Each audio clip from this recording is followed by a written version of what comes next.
ये कहानी है रवि की। रवि एक मिल में काम करता था। 5 सालों से वो शहर की एक मिल में मजदूरी किया करता था। हेलो। हाँ बोलो रमा, कैसे फोन किया? हेलो जी, आप तो हमें गांव में लेने आने वाले थे, क्या हुआ जी, आप आए नहीं? रमा, अभी ठंड बहुत हो रही है और मेरे पास तुम्हें गांव से शहर लाने के लिए अभी पैसे भी नहीं है। तुम कुछ दिन और रुक जाओ वहाँ। क्या कहा आपने? ऐसा मत बोलिए। आप कब से बोल रहे हो कि हमें लेने आओगे? दीपू मुन्नी भी रोज आपका इंतजार करते हैं। सुनिए जी, अगर आप कहें तो मैं खुद ही आ जाऊं क्या आपके पास बच्चों को लेकर? मेरे पास कुछ पैसे पड़े हैं, आप जो भेजते थे मैंने उसमें से बचाए हैं। अगर ऐसा है तो फिर आ जाओ, और तुम्हारे पास घर का पता तो है ही, वहाँ ही चले जाना। रमा अपने दोनों बच्चों को लेकर गांव से शहर के लिए निकल जाती है। उसके साथ उसकी बहन दिव्या भी होती है। रमा के माता पिता की मृत्यु के बाद अब वो बेचारी कहाँ जाती, इसलिए रमा उसे अपने साथ ही ले लेती है। ठंड का समय चल रहा था, दिसंबर का महीना, जिसमें कड़ाके की ठंड पड़ती है। रात होते ही रवि मिल से अपने घर को निकलता है।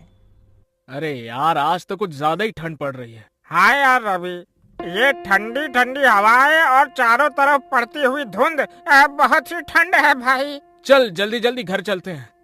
रवि अपने घर पहुंचता है। वो एक झोपड़ी में रहता था। रवि अपने बच्चों को देखकर बहुत खुश हो जाता है। वहीं वो अपनी साली दिव्या को भी देखता है। अरे दिव्या, तुम यहाँ? ओह अच्छा, याद आया। कोई बात नहीं, अब तुम हमेशा ही हमारे साथ रहना। पापा, मुझे आपकी बहुत याद आ रही थी। हाँ पापा, आप हमें लेने क्यों नहीं आए? बच्चों, मुझे थोड़ा सा काम था। तुम दोनों ने कुछ खाया? हाँ जी, मैंने दाल चावल बनाए थे। आप भी हाथ मुंह धो लो, मैं आपके लिए भी खाना लगा देती हूँ। खाना पीना खाने के बाद सभी लोग फर्श पर सो जाते हैं। यहाँ रवि के पास बस एक ही कंबल होता है। अब पांचों लोग नींद में उस कंबल को अपनी अपनी तरफ खींचते हैं। एक तरफ रमा और रवि लेटे हुए थे, दूसरी तरफ दोनों बच्ची और दिव्या लेटी हुई थी। रमा को ठंड लग रही होती है तो वो सारा कंबल अपनी ओर खींच लेती है। ठंड तो उस समय सबको लग रही होती है, ठंड जो इतनी कड़ाके की पड़ रही होती है। तभी रवि उठकर देखता है कि उसके बच्चे और उसकी साली दिव्या ठंड से कांप रहे होते हैं और सारा कंबल रमा ने ओढ़ा हुआ होता है। रमा, उठो उठो जल्दी। क्या हुआ जी, आप जाग क्यों रहे हो? वहाँ देखो। रमा अपने बच्चों और बहन की तरफ देखती है और वो घबरा जाती है। उसके बच्चे और बहन ठंड से कांप रहे होते हैं। हाजी, आप देख क्या रहे हो? जल्दी से कंबल बच्चों पर डाल दो ना, ठंड बहुत है। रवि सारा कंबल बच्चों और दिव्या पर डाल देता है और रवि और रमा दोनों ही बिना कंबल के ठंड से ठिठुर के सो जाते हैं। सुबह रवि और रमा दोनों ही जल्दी उठ जाते हैं। रमा, तुम ठीक तो हो ना? तुम्हें सर्दी तो नहीं हो गई? रात को बहुत ज्यादा ठंड थी, मैं इसीलिए तुम सबको यहाँ नहीं बुलाना चाहता था। मेरे पास तुम्हें ठंड से बचाने के लिए कपड़े भी नहीं है, मुझे माफ कर दो। हाजी, आप क्यों माफी मांग रहे हो? आप चिंता मत करो, मैं बिल्कुल ठीक हूँ। आप तैयार हो जाइए, आपको मिल भी तो जाना है। मिल जाते हुए रवि परेशान सा लग रहा होता है। वो सोच रहा था कि मालिक से एडवांस पैसे ले लेगा, जिससे वो एक और कंबल खरीद कर ले आएगा। लेकिन जब वो मिल जाकर देखता है तो मिल में जोरों की आग लगी हुई होती है। वो अपने दोस्त प्रीतम से पूछता है, प्रीतम, ये मिल में आग कैसे लग गई है? ये कैसे हुआ? अरे क्या बताऊं यार, शॉर्ट सर्किट हो गया और मिल में आग लग गई। अभी मालिक आए थे, उन्होंने कहा कहीं और काम ढूंढ लो। मेरे पास इतना पैसा नहीं है कि मैं दोबारा काम शुरू कर पाऊं। रवि प्रीतम से ऐसा सुनकर और निराश हो जाता है और सोच में पड़ जाता है कि अब तो वो इतनी जल्दी कंबल कहाँ से लाएगा। ना काम है और ना ही पैसे। प्रीतम, अब हम क्या करेंगे, क्या काम करेंगे? देख भाई, मेरे पास कुछ पैसे हैं जिनसे मैं एक छोटी सी चाय की दुकान खोलूंगा। मेरे पास थोड़ी सी सेविंग्स है। तू बता, तू क्या करेगा? पता नहीं यार, मेरे पास तो पैसे भी नहीं है। जितने पैसे यहाँ से मिलते थे वो पैसे तो मैं अपने गांव भेज देता था। अब तो मेरे पास एक फूटी कौड़ी तक नहीं है। चल, मैं घर चलता हूँ, फिर मिलेंगे यहाँ। रवि घर आ जाता है। उसे देखकर रमा समझ जाती है कि कुछ तो बात हुई है। रमा अभी तो कुछ नहीं कहती है। जब बच्ची और बहन खाना खा के सो जाते हैं तब रमा कहती है, क्या हुआ जी, जब से आए हो आप परेशान लग रहे हो, क्या बात है, बताओ ना मुझे। रवि रमा को सारी बात बता देता है। रमा भी रवि को ऐसे उदास देखकर खुद भी उदास हो जाती है और कहती है, हाजी, आप इतना परेशान क्यों हो रहे हो? सब ठीक हो जाएगा, भगवान पर भरोसा रखो। मेरे पास कुछ पैसे बचे हैं, उनसे आप थोड़ी सी रुई और कपड़ा ला देना। मैं उससे एक रजाई बना लूंगी, उसके बाद आप काम ढूंढने चले जाना।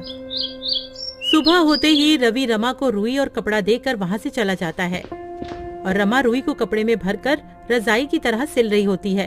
तभी, दीदी क्या हुआ, सब ठीक तो है ना?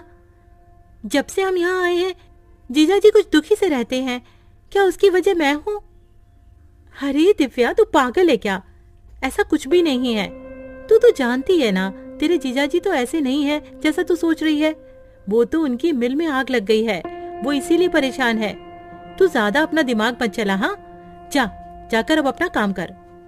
रमा एक सुंदर सी रजाई बना देती है। उधर रवि पूरे दिन यहाँ वहाँ काम ढूंढता है, पर उसे कोई काम नहीं मिलता है।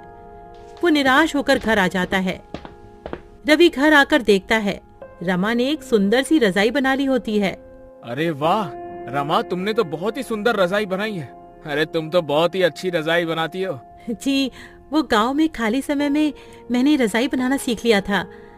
आप बताइए, कहीं काम मिला क्या आपको? नहीं रमा, बहुत ढूंढा पर कहीं कोई काम नहीं मिला। कल फिर जाऊंगा, देखते हैं, कहीं कुछ न कुछ काम मिल ही जाएगा। रमा बच्चों को नई रजाई में सुला देती है और खुद दोनों मियाँ बीवी पुराने कंबल में सो जाते हैं। अगले दिन रवि का दोस्त प्रीतम रवि का हाल पूछने उसके घर आया हुआ होता है। तभी, अरे वाह रवि, ये रजाई तो बहुत अच्छी है, कहाँ से लाए हो? अरे प्रीतम, मैं ये कहीं से लाया नहीं हूँ। ये रजाई तो तेरी भाभी ने बनाई है। क्या कह रहे हो? ये रजाई भाभी ने बनाई है? भाई, ये तो बिल्कुल वैसी ही रजाई है जो दुकानों में मिलती है। अरे वाह भाभी जी, आप तो बहुत ही बड़ी कलाकार हैं। अरे तू वो सब छोड़, ये बता तेरी चाय की दुकान का क्या हुआ? हाँ भाई, मैं इसीलिए तो आया हूँ। मैंने हाईवे पर एक चाय का स्टॉल खोला है। तू बता, तेरा क्या हुआ? कहीं पर काम मिला कि नहीं? नहीं भाई, अभी तो मुझे कहीं भी कोई काम नहीं मिला। मिल जाएगा, वैसे भी मैं ढूंढ तो रहा ही हूँ। अच्छा, आप भाभी एक रजाई मेरे लिए भी बना देना, मुझे ये रजाई बहुत पसंद आई है। जी भाई साहब, मैं आपके लिए भी एक ऐसी ही रजाई बना दूंगी, आप ले जाना।